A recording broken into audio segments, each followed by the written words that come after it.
देश में करीब 18 करोड़ सदस्यों के साथ हर जिले में अपना खुद का ऑफिस और हर जिले में अपने ऑफिस के साथ साथ एक बहुत मजबूत कैडर के साथ एक बहुत बड़ी रिस्पॉन्सिबिलिटी मिली है बीजेपी के नितिन नबीन को। आपको बखूबी पता होगा कि बिहार की बांकीपुर सीट से वो इस वक्त एमएलए हैं, विधायक हैं। बीजेपी की जिम्मेदारी उन्होंने संभाल ली और 14 दिसंबर से लगातार वो यहाँ पर कार्यकारी अध्यक्ष के रूप में हैं और एक बहुत बड़ी जिम्मेदारी के साथ अब वो एक नई भूमिका में नजर आएंगे। बात हो रही है बीजेपी के नए अध्यक्ष की। मैंने जैसे कि जिक्र किया कि बहुत मजबूत जमीनी कैडर बीजेपी का माना जाता है और बहुत बड़ी जिम्मेदारी। ये बातें बीजेपी को देश की सबसे बड़ी पार्टी तो एक तरफ बनाती है। बिहार के बांकीपुर सीट से नितिन नबीन ने जब से ये जिम्मेदारी संभाली है, यकीन मानिए कि उनको शुभकामनाएं तो मिल रही है, लेकिन शुभकामनाओं के साथ वो भी बखूबी जानते हैं कि ये उनके लिए कांटों भरा ताज होगा, क्योंकि कई राज्यों में जिस तरीके से आगे स्थितियां बनने वाली हैं चुनावों को लेकर समझा जा सकता है। बीजेपी के 12वें अध्यक्ष हैं नितिन नबीन।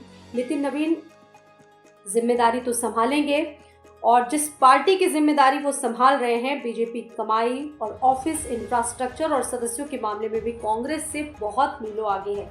यानी कि एक बहुत मजबूत पार्टी की कमान इस वक्त उनके हाथों में है। बीजेपी के हर जिलों में ऑफिस है, खर्च निकालने के लिए अपने एफडी सिस्टम्स हैं। कांग्रेस लीडर राज्यसभा में अजय माकन खुद ये बात बता चुके हैं कि बीजेपी के अकाउंट में इस वक्त 10,107 करोड़ रुपए है और ये कांग्रेस से 75 गुना ज्यादा रकम है। यानी कि सबसे मजबूत पार्टी की जो कमान है वो नितिन नबीन उठाने जा रहे हैं।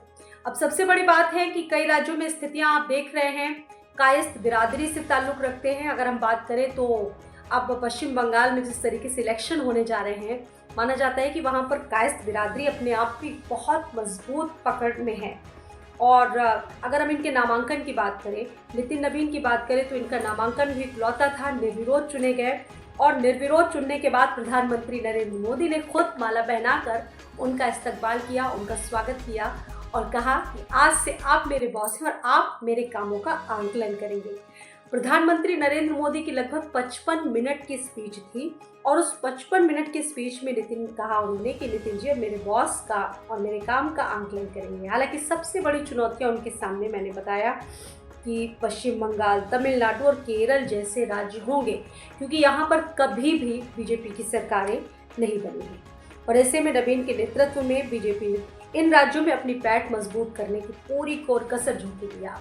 आपको लगता होगा कि ये जिम्मेदारियां कोई छोटी जिम्मेदारी नहीं है, क्योंकि इससे पहले जब दूसरे नेताओं ने कमान संभाली, चाहे जेपी नड्डा की बात करें, अमित शाह की बात करें, राजनाथ सिंह की बात करें, तो बखूबी जिम्मेदारी संभाली। आपको ध्यान होगा कि जिस वक्त राजनाथ सिंह के हाथ में बीजेपी की कमान थी, वो राष्ट्रीय अध्यक्ष थे पार्टी के, उसके ठीक बाद 2014 में शानदार जीत हुई और प्रधानमंत्री नरेंद्र मोदी ने अपना जो नेतृत्व है वो संभाला और उसके बाद अमित शाह और जेपी नड्डा ने जब कमान संभाली, बहुत बेहतर तरीके से काम किया और बहुत बेहतर तरीके से उनके समय में बीजेपी चली।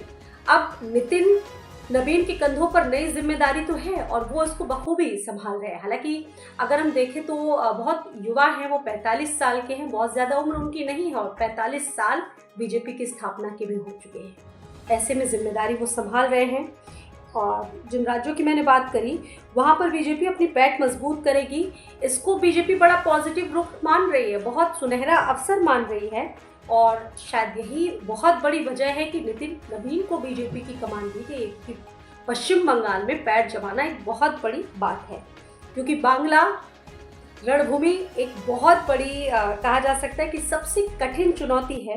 कायस्थ जाति से ताल्लुक रखने वाले नितिन नबीन बंगाल चुनाव और तमाम राज्यों में चुनाव में अपनी किस तरह से भूमिका का निर्वहन करेंगे और किस तरह की जीत वो दिलवा पाएंगे, कितना शानदार योगदान होता है, ये तो फिलहाल आने वाले भविष्य में पता चलेगा। भविष्य का ऊँट किस करवट पे बैठेगा और उसके ठीक बाद उत्तर प्रदेश जैसे बड़े राज्य में भी इलेक्शन होने हैं, तो इसको लेकर नितिन नबीन का निर्विरोध चुनना अपने आप में एक बड़ी चीज़ है। फिलहाल हम सभी की तरफ से उनको बहुत शुभकामनाएं।